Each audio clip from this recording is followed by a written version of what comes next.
जय गुरुदेव, जय गायत्री माता। प्रज्ञा पुराण भाग 2। इसमें गुरुदेव जी ने लिखा है कि डॉक्टर मैरी का पुरुषार्थ कला। डॉक्टर मैरी नौकरी के आरंभिक दिनों में एक छोटे से देहात में भेजी गईं। कहने को तो वहां 150 प्रसूति बेड थे, पर भर्ती वहां मुश्किल से 15 प्रसूता थीं। दाइयां घर जाकर प्रजनन कराती थीं। पुरुषार्थ कला फलारूप ऊपरी आमदनी करती थी। मैरी ने जनसंपर्क साधा और दाइयों को फटकारा तो 150 के स्थान पर पूरे 300 पलंग भरे रहने लगे। मैरी की लगन के साथ ही उनकी पदोन्नति भी होती गई। अंततः वे सर्जन जनरल के पद से रिटायर हुईं। उनके समय में अस्पताल में असाधारण उन्नति की। जो कर्तव्य नहीं वह व्यसन है। चीन का एक अमीर चांग भेड़ पालने का धंधा करता था। एक बार उसने 2 लड़के नौकर रखे और चराने के लिए भेड़ें बांटती। देखने पर पता चला कि भेड़ें दुर्बल भी हो गई हैं और मर भी गईं। अमीर ने चरावाहों को जिम्मेदार ठहराया। जांच की किस कारण इतनी हानि हुई। पता लगा कि दोनों अपने अपने व्यसनों में लग रहे थे। एक को जुआ खेलने की आदत थी। जब भी दांव लगता जुए में जा बैठता। भेड़ें कहीं से कहीं पहुंचती और भूखी प्यासी कष्ट पाती। यही बात दूसरे की थी। वह पूजा पाठ का व्यसनी था।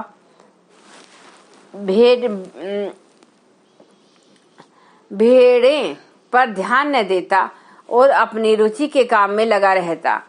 दोनों पकड़े गए। न्याय के लिए कन्फ्यूशियस के सामने प्रस्तुत किए गए। दोनों के कारणों में भेद था, पर कर्तव्य पालन की उपेक्षा करने के लिए दोनों समान रूप से दोषी थे। न्यायाधीश ने दोनों को समान रूप से दंड दिया और कहा, कर्तव्य भाव के बिना जो किया जाता है वह व्यसन है। व्यसन में जुआ खेला या पूजा की, कर्तव्य की तो उपेक्षा की है, उसी का दंड दिया गया है।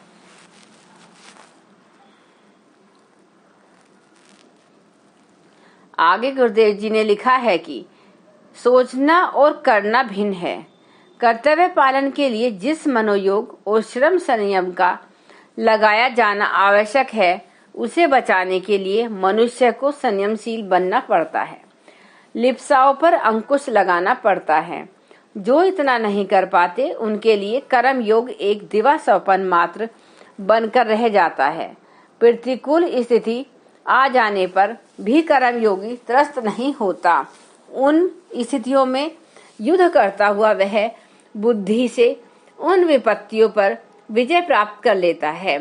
अर्थ यही सोचना प्रथम चरण है, परंतु सोचने के साथ श्रम, पुरुषार्थ, अभ्यास का क्रम न बिठाया जाए तो कर्तव्य नहीं सधता।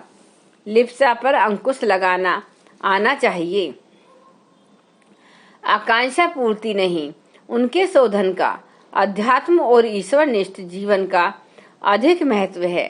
जो यह नहीं कर पाते वे प्रगति के सौपन सेक चिल्ली की तरह देख सकते हैं, या तो कर्तव्य पथ पर बढ़ ही नहीं पाते और बढ़ते हैं तो जरा से व्यवधानों से अस्त व्यस्त हो जाते हैं।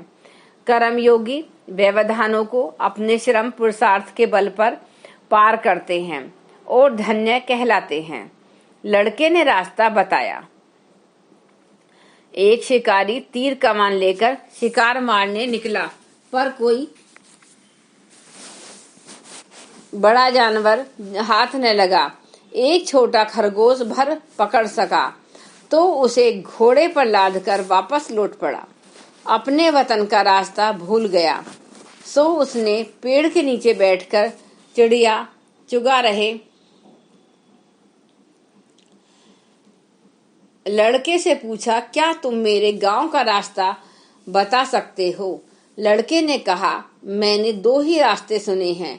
एक दोजख का, जो तुम्हारे जैसे बेरहम लोगों को बिना किसी से पूछे मिल जाता है। दूसरा मेरी तरह नेकी करने का, जो जन्नत की ओर जाता है। तुम्हें जिस पर जाना हो बिना पूछे चले जाओ। शिकारी के मन में बात चुभ गई। उसने खरगोश को नजदीक की झाड़ी में स्वच्छंद घूमने के लिए छोड़ दिया और फिर कभी शिकार न करने की कसम खाई। योगी क्या जो पर पीड़ा न समझे। उन दिनों कलकत्ता में प्लेग फैला हुआ था। लोग धड़ाधड़ मर रहे थे। रामकृष्ण मिशन के एक स्वामी अपने सारे धार्मिक क्रिया कर्तव्य छोड़कर साथियों समेत रोगियों के सेवा कार्य में जुट गए। पैसे की आवश्यकता पड़ी तो रामकृष्ण मठ की भूमि तक बेचने को तैयार हो गए। शिष्यों ने पूछा, आप तो वीतराग योगी हैं, दुनिया के सुख दुख से आपको क्या मतलब होना चाहिए? आप तो भजन ध्यान की बात सोचें। स्वामी जी ने कहा, योगी के लिए दूसरों का दुख और सुख अपना बन जाता है। पीड़ित लोगों की व्यथा मुझे अपनी व्यथा से कम नहीं लगती। पीड़ा से पहले छूटना पड़ता है, भजन बाद में होता है। अनामिक कर्म योगी जो डिगा नहीं। एक वायुयान 84 यात्रियों को लेकर वॉशिंगटन से उड़ा, पर इंजन में खराबी आ जाने से बर्फीली पोटोमेक नदी के पुल से टकराया और पानी में जा गिरा। यात्रियों को बचाने के लिए सुरक्षा दल के 2 सदस्य और एक पुल का चौकीदार तीनों ही प्राणयान से जुटे रहे और कितनों को ही डूबने से बचाने में सफल भी हुए। इन लोगों की खूब प्रशंसा हुई और उन्हें एक समारोह में राष्ट्रपति द्वारा पुरस्कृत भी किया गया। पर साथ में एक और अविज्ञात नामक नाम वाले को पुरस्कृत किया गया, जो यात्रियों में से कोई एक था। वह जहाज के पिछले हिस्से पर बैठा रहा। बचाव के लिए जब भी रस्से फेंके गए तब उसने उसे पकड़कर दूसरों को थमा दिए। इस प्रकार 6 को बचाने के उपरांत जहाज के साथ खुद भी डूब गया। लालच नहीं, न्याय चुना। बहुत समय पूर्व जापान के एक जिले के जिलाधीश थे चाई सेन। उनके हाथ में सरकार ने बहुत सत्ता दे रखी थी। एक व्यापारी अपना कुछ बड़ा काम सरकार से निकालना चाहते थे। इसके लिए जिलाधीश का सहयोग अपेक्षित था। व्यापारी असरफियों की थैली लेकर पहुंचा और बोला, यह भेंट स्वीकार करें, मेरा काम कर दें। इस भेंट की बात कोई भी नहीं जान पाएगा। चाई सेन ने कहा, यह कैसे हो सकता है कि कोई न जाने? धरती और आसमान, मेरी आत्मा, देवात्मा और परमात्मा 5 की जानकारी में जो बात आ गई, उस पाप का भेद तो खुल ही गया। कृपा कर अपनी असरफियां वापस ले जाइए। अपने कर्तव्य और उत्तरदायित्व को झुठलाना मेरे लिए किसी भी प्रलोभन से के बदले संभव नहीं। लोभ छोड़ा लाभ नहीं। रेखा गणित के अनेक सिद्धांतों का आविष्कारक यूक्लिड पिता के विरोध करने पर भी अपने काम में लगा रहा।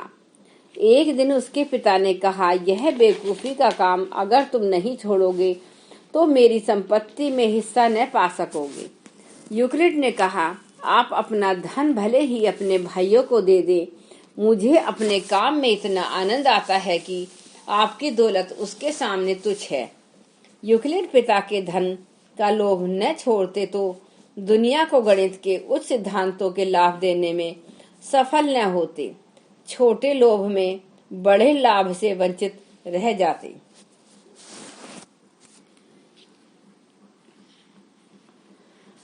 सुरसा के मुख से हनुमान मच्छर बनकर बाहर निकल आए।